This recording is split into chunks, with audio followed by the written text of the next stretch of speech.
Hello everyone, greetings from Gunjan IVF World. I am Dr. Garima Sharma, in charge, IVF consultant, Gunjan IVF World, Janakpuri branch, new Delhi. तो आज हम बात करेंगे endometriosis के बारे में। कई लेडीज हैं जो कई बार आप डॉक्टर्स के पास गए हैं और डॉक्टर ने आपको बोल दिया कि आपको एंडोमेट्रियोसिस है। तो एंडोमेट्रियोसिस नाम सुनकर बड़ा कॉम्प्लेक्स नाम लगता है और लगता है ये है क्या, तो बहुत कंफ्यूजन क्रिएट हो जाता है और आपको समझ में नहीं आता ये मुझे क्या हो गया है, क्या ये लाइफ थ्रेटनिंग कंडीशन है और इससे मेरी हेल्थ को क्या इफेक्ट होगा। तो आज हम इस कंडीशन के बारे में आप बात करेंगे, ये क्या होती है, कैसे होती है, आपकी शरीर में क्या क्या असर आ सकते हैं, आपको क्या दिक्कत हो सकती है, इसको कैसे पहचाने और इसके ट्रीटमेंट के क्या ऑप्शंस हैं। तो पहले एंडोमेट्रियोसिस क्या है। तो एक जो महिला होती है उसके शरीर में बच्चेदानी होती है जिसे हम कहते हैं यूट्रस।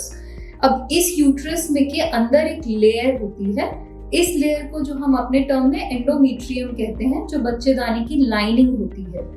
तो हर महीने ये लाइनिंग बढ़ती है और जब आपको पीरियड आता है, मासिक धर्म आता है, तो ये लाइनिंग श्रेड आउट करती है, मतलब बाहर निकल आती है पीरियड के फॉर्म में, ब्लीडिंग के फॉर्म में।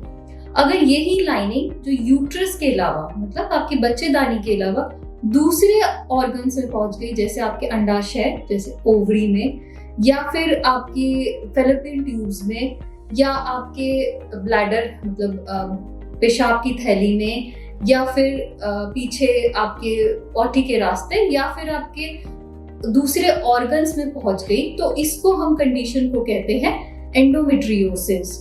कि जो एंडोमेट्रियम है, जो लाइनिंग है, वो बच्चेदानी में ना होकर उसके अलावा दूसरी जगह भी अगर ये पहुंच गया है तो इसको एंडोमेट्रियोसिस कहते हैं। ये आजकल बहुत कॉमन कंडीशन है और 3 में से 1 महिला को, जो कि एज बिटवीन 15 से 45 साल की उम्र के बीच में जब आपको पीरियड आता है, तो 3 में से 1 महिला इस समस्या से गुजरती है। तो अब ये कंडीशन होती कैसे है, इसका अभी तक कोई साइंटिफिकली पूरा प्रूवन कुछ है नहीं कि क्यों होती है। बट जैसे जो आपको पीरियड आता है उसमें क्या कहते हैं, रेट्रोग्रेड मेंस्ट्रुएशन, मतलब कि जो महीना आपको बाहर निकलने की जगह थोड़ा बहुत उल्टा चला गया और आपके फैलोपियन ट्यूब से बाहर की तरफ, पेट की तरफ चले गया।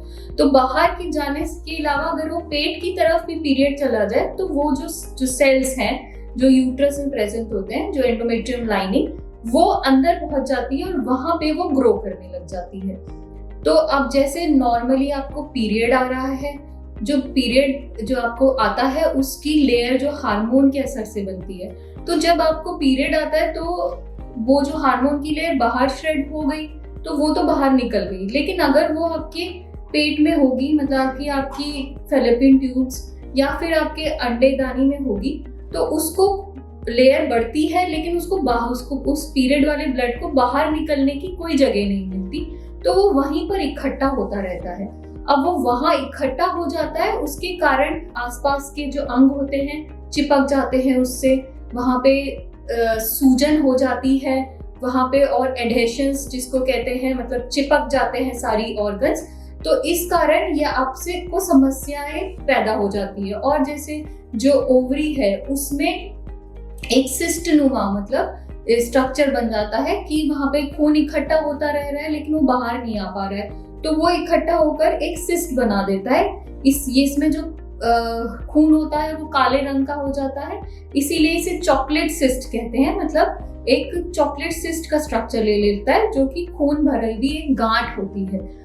तो आपकी ओवरी में अगर ये एंडोमेट्रियोसिस है तो आपको चॉकलेट सिस्ट बनने की चांसेस होते हैं। इसको मेडिकल टर्मिनोलॉजीज में इसको एंडोमेट्रियोमा बोलते हैं और एक कॉमन टर्मिनोलॉजी में इसको कहते हैं चॉकलेट सिस्ट। तो एंडोमेट्रियोसिस से आपके और भी ऑर्गन्स इफेक्ट हो जाते हैं। अगर आपकी पेशाब की थैली में ये सेल्स पहुंच गए तो वहां पे आपको पेशाब करने में दिक्कत हो सकती है। अगर आपके पीछे लैट्रिन के रास्ते पहुंच गए तो आपको पॉटी करने में परेशानी हो सकती है। तो ये है कि रीजन कि क्या हो रहा है इसमें और कैसे हो रहा है। कुछ इसमें जेनेटिक लिंक भी पाया गया है, जैसे अगर आपकी बहन को या आपकी मम्मी को ये प्रॉब्लम है, तो हो सकता है कि ये प्रॉब्लम आप में भी आए। इसमें सर्टेनली फैमिलियल होते हैं, क्योंकि आपके फैमिली में है तो आपको भी ये परेशानी हो सकती है।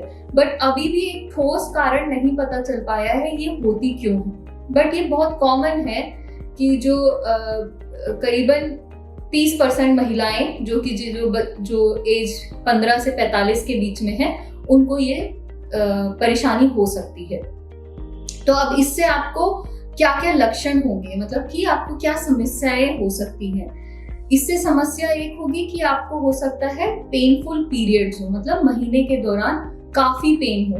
थोड़ा बहुत दर्द तो होता है, लेकिन इतना दर्द हो कि आप अपना काम नहीं कर पाए नॉर्मल, आपको छुट्टी लेनी पड़े, तो ये एक इंडिकेटर है कि आपको एंडोमेट्रियोसिस हो सकती है। दूसरा है कि आपको नीचे की तरफ पेन रहे, लोअर एब्डोमेन में दर्द हो, या फिर आपको इंटरकोर्स करने में, पति से साथ रहने में पेन हो रहा है। कईयों को इनमें से कोई भी परेशानी नहीं होती, बट आपको बच्चा करने में दिक्कत हो सकती है। दैट इज कि आप प्रेजेंट करते हो कि आपको बेबी नहीं हो पा रहा है, इनफर्टिलिटी की तरह प्रेजेंट होता है, क्योंकि ये आपकी ट्यूब्स को इफेक्ट कर रहा है, उसमें सूजन हो जा रही है, वो चिपक गई है, तो आपकी नले खराब हो गए, आपके ट्यूब अंडेदानी में सिस्ट हो गया, तो आपके अंडे नहीं बन पा रहे हैं। इस कारण आपको बच्चा होने में भी दिक्कत आ सकती है। अब आप इसको पहचानेंगे कैसे, हम क्या टेस्ट करते हैं। तो आप डॉक्टर के पास जाएंगे तो डॉक्टर आपसे हिस्ट्री पूछेगा, आपको क्या क्या समस्याएं हैं। उसके बाद आपका एग्जामिनेशन करेगा, मतलब चेकअप करेगा। चेकअप में थोड़ा बहुत हमें पता चलता है। और इसका टेस्ट क्या होता है, टेस्ट बेसिकली इसका सोनोग्राफी होता है, अल्ट्रासाउंड। तो अल्ट्रासाउंड में जो चॉकलेट सिस्ट जो बताया कि ओवरी में आपके जो गांठ बन गई है वो दिख जाता है। तो वो अगर दिख गया है तो आपका हम कह सकते हैं एंडोमेट्रियोसिस है। दो अगर आपको सूजन है या चिपक गए हैं या एडेशंस हो गए हैं, वो पैचेस, ये सब नहीं पता चल पाते जो पेट में है। बट अगर आपको कोई गांठ बन गई है, जैसे चॉकलेट सिस्ट हो गया है, तो वो अल्ट्रासाउंड में पता चल जाएगा। एक ब्लड टेस्ट भी होता है जो हम CA-125 कहते हैं। ये नॉर्मली इसकी रेंज 0 to 35 होती है। तो ये टेस्ट भी बताता है कि आपको एंडोमेट्रियोसिस तो नहीं है। दो ये बहुत स्पेसिफिक टेस्ट नहीं है, कई कंडीशंस में बड़ा होता है, बट एक थोड़ा हमें ये आइडिया देता है कि ये आपको एंडोमेट्रियोसिस अगर हमें सस्पेक्ट कर रहे हैं तो हम आपका ये ब्लड टेस्ट भी करा सकते हैं। तो अगर इसकी वैल्यू ज्यादा आती है तो हम आपको सस्पेक्ट कर सकते हैं कि आपको एंडोमेट्रियोसिस है। अब इससे जो डेफिनेटिव होता है कि कैसे कि डेफिनेटिव पता चल पाए कि आपको एंडोमेट्रियोसिस है, उसके लिए लैप्रोस्कोपी होता है, जो दूरबीन का टेस्ट कहते हैं। वो एक टाइप ऑफ ऑपरेशन होता है। उसमें आपको आप भर्ती होते हैं और इसके बाद आपको बेहोशी में कैमरा पेट के अंदर डालते हैं और उस कैमरे से देखते हैं कि जो सेल्स, जो एब्नॉर्मल सेल्स हैं जो यूट्रस में पैदा होने चाहिए थे सिर्फ, वो कहीं और तो नहीं है। तो उन सेल्स को देखकर उनको जला दिया जाता है, उनको बायोप्सी के लिए भेजा जाता है। जो आपके एडेशंस बन गए होते हैं उनको तोड़ दिया जाता है और आपके नॉर्मल अंदर पेट के स्ट्रक्चर्स को नॉर्मल सी करने की कोशिश करी जाती है। अगर आप बच्चा करने की कोशिश कर रहे हैं तो ये भी चेक कर लिया जाता है कि आपकी नलें खुली हैं या नहीं खुली हैं। तो ये एक डेफिनेटिव है कि आंख से देखकर, और जो हम टेस्ट को उस टिश्यू को वापस लैब में टेस्ट करने भेजते हैं कि आपको असल में एंडोमेट्रियोसिस है या नहीं है। हर महिला को इसको हम सब्जेक्ट नहीं करते हैं। अगर हमें सस्पिशन है बट आपकी कोई भी अल्ट्रासाउंड या ब्लड टेस्ट नहीं इंडिकेट कर रही है, बट आपकी सिम्टम्स और आपकी समस्या दिख रही है, तो हम उसको आपको कह सकते हैं कि आपको लैप्रोस्कोपी की जरूरत है। अगर आपकी बहुत सीवियर कंडीशन है तो भी आपको लैप्रोस्कोपी एडवाइस करी जाती है। बाकी ये ट्रीटमेंट का, इसको कैसे ट्रीट किया जाए और इसमें IVF करना चाहिए, और आप अगर बच्चे करने की कोशिश कर रहे हैं तो एंडोमेट्रियोसिस का क्या ट्रीटमेंट है, इसके बारे में हम नेक्स्ट वीडियो में डिस्कस करेंगे। अगर आपको कोई भी क्वेश्चन हो, कोई भी क्वेरी हो, तो आप कमेंट बॉक्स में कमेंट कर सकते हैं। And we are always happy to help you. Thank you.